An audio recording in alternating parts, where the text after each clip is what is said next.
a chiffon pie, 3 molded Bavarian creams, and some tartlets. What's missing in this picture? Cold souffle.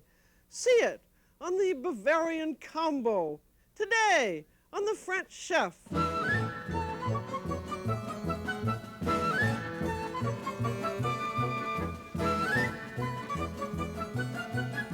The French Chef is made possible by a grant from the Polaroid Corporation.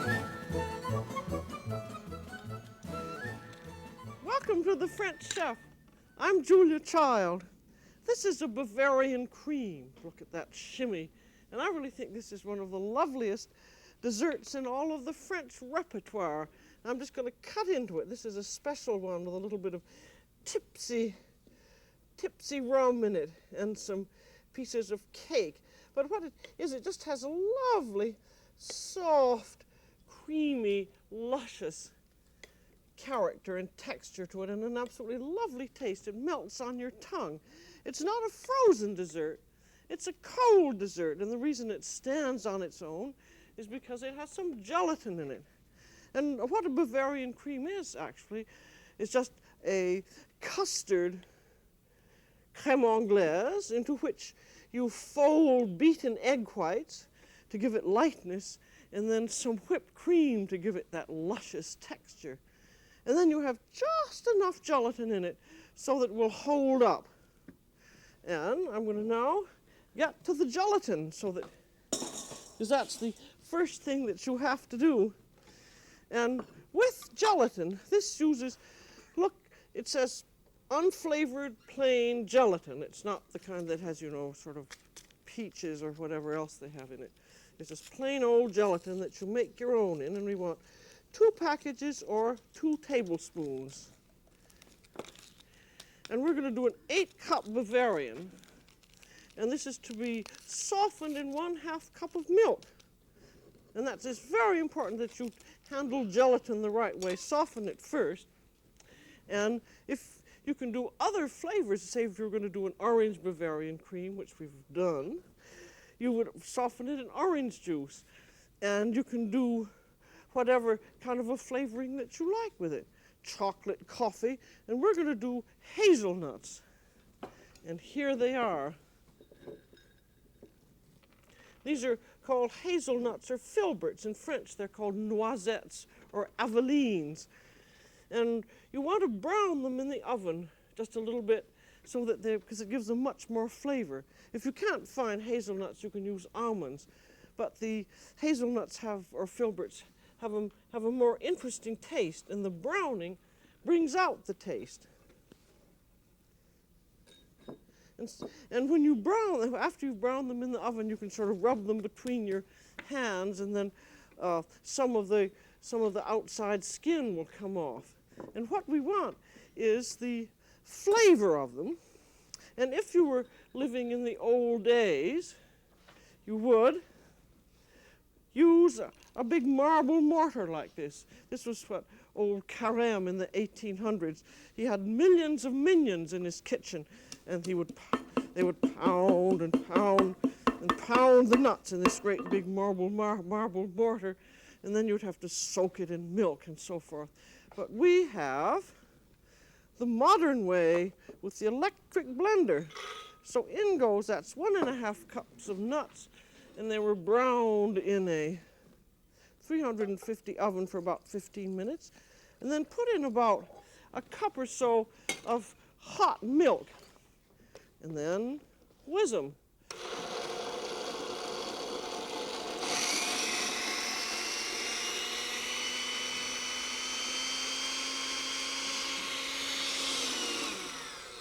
And then after you've whizzed them up, you want to let them stand with this warm milk for about an hour or so, or even overnight, because then the milk absorbs the flavor, and then you have to strain them because you just want the flavor of the nuts.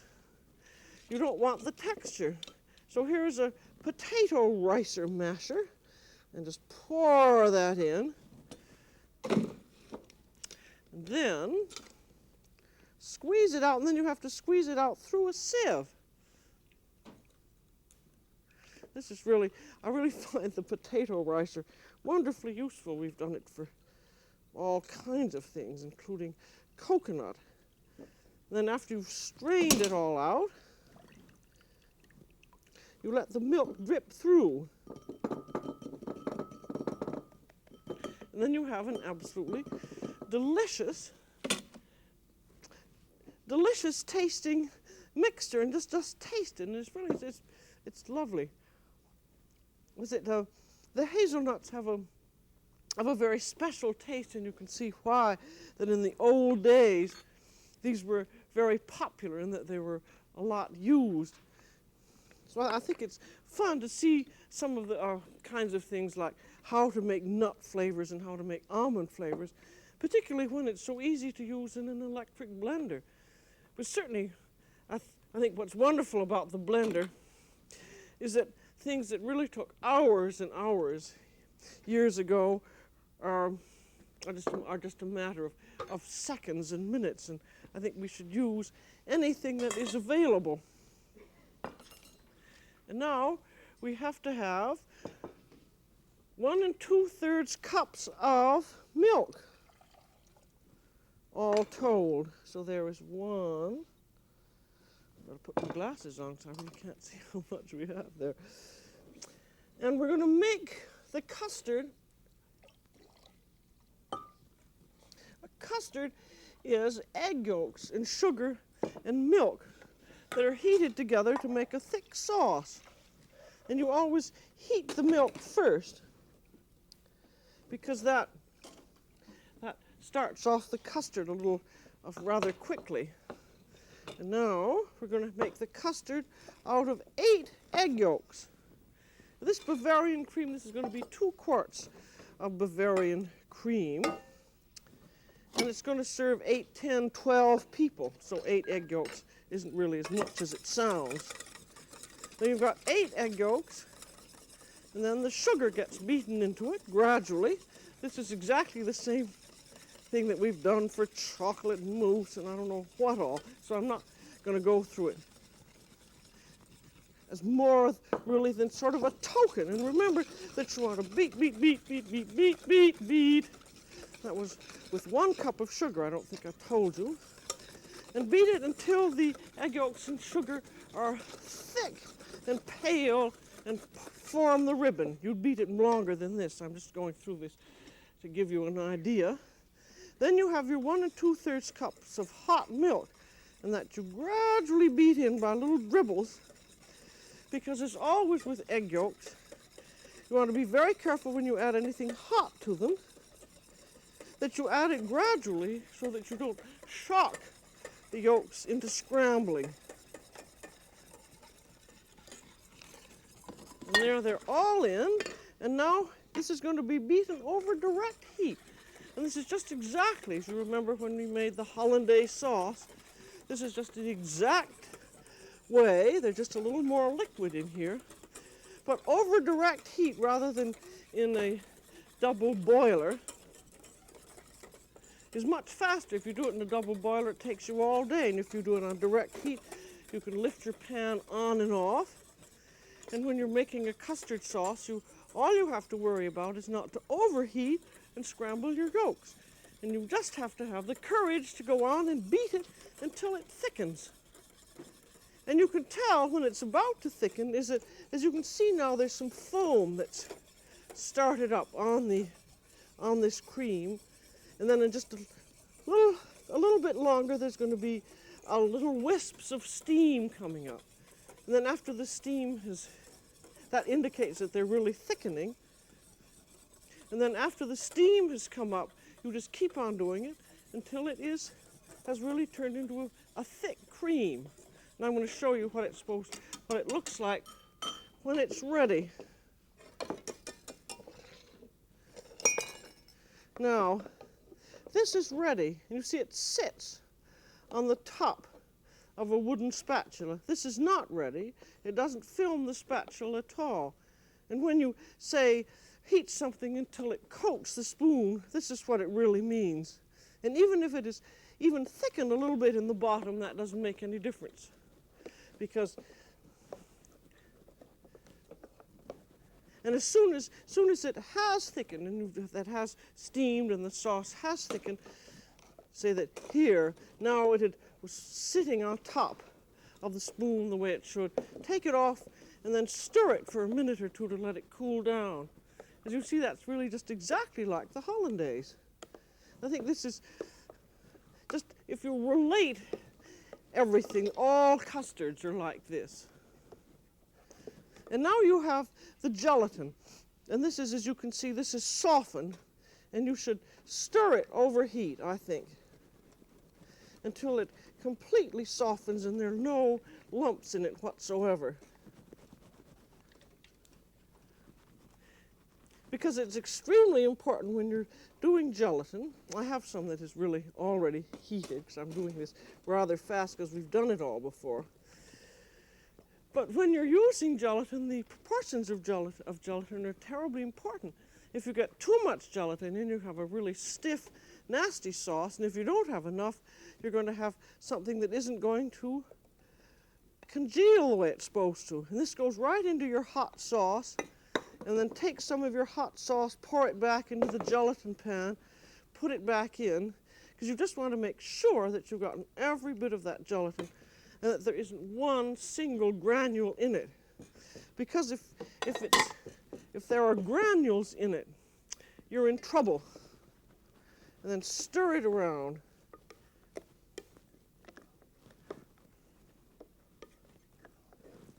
So that is now ready to be strained, and you'll see why it's strained as I pour this in. Because there are always some little lumpies, as you know, when you look at an egg, there's always some little hard, sort of white particles. Actually, there aren't any lumps in that, but there usually are. This is just because the Bavarian cream is supposed to be absolutely smooth and lovely. And what you have here now, this isn't a Bavarian cream. What you have now is simply a custard sauce, crème anglaise, or English cream, or English custard, and it has gelatin in it. And if you taste it, it's very nice, but it's sort of baby food, and what it needs is some flavor. And you always have, in a crème anglaise, you always have a basic flavor of vanilla. So I'll put 2 teaspoons of vanilla in here. And be sure that this is pure vanilla extract. Or if you want, you can heat a vanilla bean along with your milk. Let it steep for about 10 minutes. And then, now we want some more flavor in that. And this, of course, has the nut flavor. But I find that bourbon whiskey goes very nicely indeed with the hazelnuts. And you can put in about 2, 3, 4 spoonfuls of bourbon whiskey, or you could use a light rum, and then taste it again, using, as I always do, a clean spoon. Very nice. I think the bourbon marries very nicely, and I'm going to put in 1 more spoonful because they're going to be egg whites and cream in that, so that you want to have an interesting flavor. But it's interesting how very good the bourbon is with it, as you'll see. Now we have egg whites. 5 egg whites, that's between 2/3 and 3/4 cup. And we've done egg whites so much, I'm not going to go into it very much, except to remember that you start out slowly until you've broken up the egg whites and that the egg whites are at room temperature. And then after they've begun to foam, you put in about 1/4 teaspoon of cream of tartar. That didn't get down in. And a pinch of salt. And both the salt and the cream of tartar appear to act as stabilizers. In other words, when you've beaten the egg whites up, it keeps them up. Then you gradually increase the speed to fast, I'm going to tilt the machine so you can see how it looks.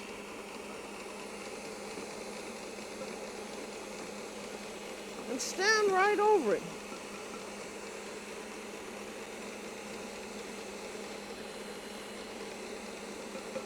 You can see when it begins making little patterns that it's just about done. And they are done. As you can see, it stands alone and they're a lovely silken sheen, which is just the way they should be. No. And now these are ready now to go into this hot sauce. And this is very important that they go into a hot sauce because you don't want raw egg yolks, egg whites, I mean.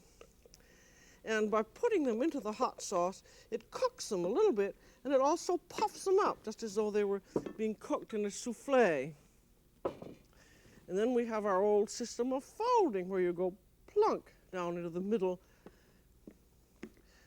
and bring your spatula out to the side.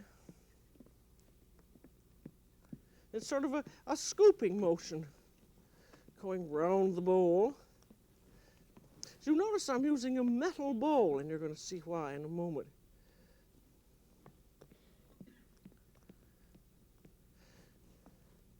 But some recipes, well, there are various ways of making Bavarian cream. Some of them don't have egg whites in, and they have only whipped cream, and some of them have only whipped cream and no egg whites. And I like the egg whites because I think it gives it a much lighter quality, and also you don't have to use as much whipped cream, so it's a little lighter. And now I'm getting here some ice, because remember we have the gelatin in here, and we want to make it. We want to cool it off, because remember that the sauce is hot. So we want to cool off the sauce, and we want it to almost set before we add the whipped cream. If you put in whipped cream now, the whipped cream would immediately deflate, because whipped cream deflates in a warm sauce. And I think, because it's so easy to get ice, I think it's much better to turn it over ice, because you're right there and you can see what happens if you say, for instance, if you put it into the refrigerator and then begin folding it every 5 or 6 minutes. What happens is that parts of it may set, or it even may separate, so that if you have complete control by having it in a metal bowl, in a bowl of ice, and then you can keep turning it so that so that all of the cream remains smooth. Because very often, say, we'll get letters from someone saying, "Oh dear, I made my Bavarian cream and it all separated." And that was just because they hadn't turned it very gently, folded it very gently as it was chilling, which it always says in the recipe. And I think that if you do it over a bowl of ice, you're going to find that about, say, 8 minutes or so, that it is perfectly well set. So just stand over it. And also, with your very clean finger, test it once in a while and see if it's beginning to chill. And you should use your fingers in cooking, as people who say, that's a disgusting thing. Well, how do you make a salad? How do you wash lettuce if you're not using your fingers? So that shows that they haven't thought things out very well. And while that's chilling, I want you to see some molds that you can do. You can, of course, mold it very simply in a cylindrical mold and then unmold it. Or you can use a kind of a metal mold like this, or a cute little mold like this that has hearts. And here's an old, rather battered one. And here is an udder mold. That's a very cute one. And rather than mold them, we're going to do a tipsy souffle. And this is just a souffle mold with a collar around it. And if you remember when we did the cheese souffle, we did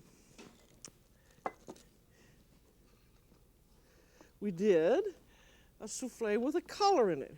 And the idea is that the souffle is not unmolded. It is simply, the mold is filled, as you will see, and then you take the collar off, and it looks like a souffle. But practically all these things that are called cold souffles are really Bavarian creams. And now we have whipped cream. And this is 1/2 pint of heavy cream whipped over ice until it just is soft. This is what's called crème chantilly, which means that it just softly holds its shape. And then we have the cream that goes into the Bavarian, and you want to be making very sure that that is cold. I really do enjoy that business about the finger. I hadn't thought for a long time that if people talk about that they haven't thought about the salad. There's usually some way to answer these people. Now here goes the cream into our cold and almost set mixture. And then again, that gets turned in the same way. This is a nice metal bowl because it turns by itself.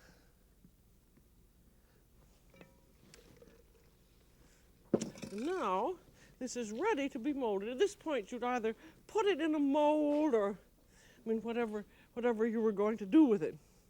And I'm going to now mold it as a souffle. And I have here some bits of stale cake. That's a stale Genoise cake. And I'm going to imbibe them with a bit of bourbon syrup. And I have here 1/3 cup of water and 1/4 cup of sugar. Then I'm going to put in about 1/4 cup of bourbon. This is the same kind of a syrup that you would use for babas or rum. And just pour that over your cake bit and let that imbibe gently. And then that's going to go into the mold. Now here we have the mold. Here we have the souffle dish. And the Bavarian cream is going to go right into it, making sure that this whipped cream is decently distributed. And you first put a layer of the Bavarian cream in, then these little bits of bourbon flavored cake. This is sort of like an English trifle. I know I had a friend from Chicago who said that everyone always wondered why her aunt's Bavarian cream was so good, and it wasn't learned until after the aunt's death that it was all made out of this lovely kind of bourbon whiskey. If you don't like bourbon, you could use what?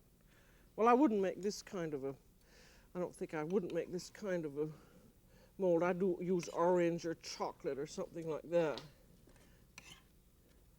And vanilla. If you're going to make a vanilla one, this works out very nicely. And now we have the rest that goes in, and that goes right on up through the collar.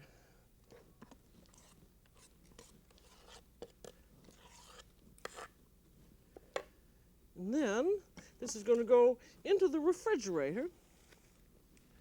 And I'll have a piece of plastic that goes onto it to cover it. And then that should chill for about, I should say, 3 or 4 hours to be on the safe side, or overnight.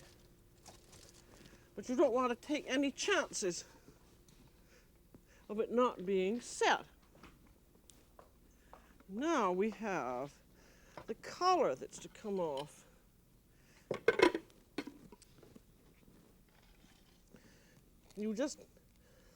There's a pin there, and you just sort of work it off. I'm going to put on my glasses. It sticks just a little bit, but just sort of nudge it off with something. But you see it is very definitely set there. Now, I'm going to put some almonds around it.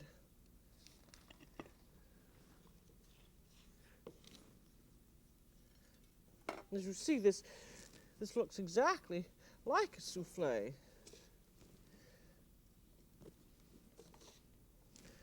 These can be almonds or macaroons or a bit of praline, you know, that candied nut business that we've often made.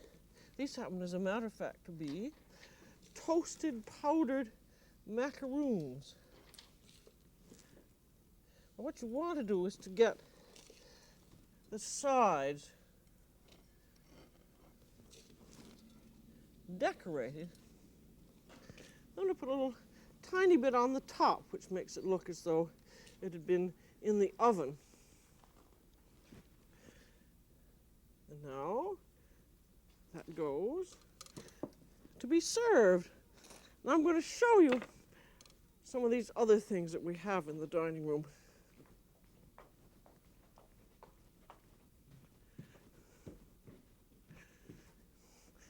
I do think this is a pretty splendid looking dessert here. And it certainly does look like a souffle, and it shimmies nicely. Everything shimmies, which is lovely. And now you just serve it. And this certainly would serve, I would think, about 12 people. And if you like, you can put a little bit of, if you want a little sauce around it, I have a little Nestle road sauce, again, with a little bit of sugar syrup and some bourbon in it. And look at all these other things that we've done with exactly the same mixture. And if it happens to be near Valentine's Day or somebody's birthday, you can do a little heart, a little mold with hearts on it. That's a little Italian mold. So the next time you make a dessert, don't be a square with a chiffon pie, because now you've got the know-how to really swing with the Bavarian combo. That's all for today on The French Chef. This is Julia Child. Bon appétit.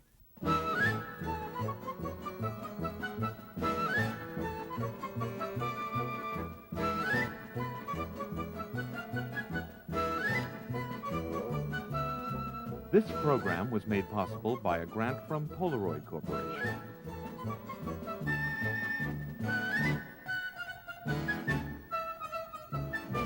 Julia Child is the author of From Julia Child's Kitchen, which includes the recipes from this program.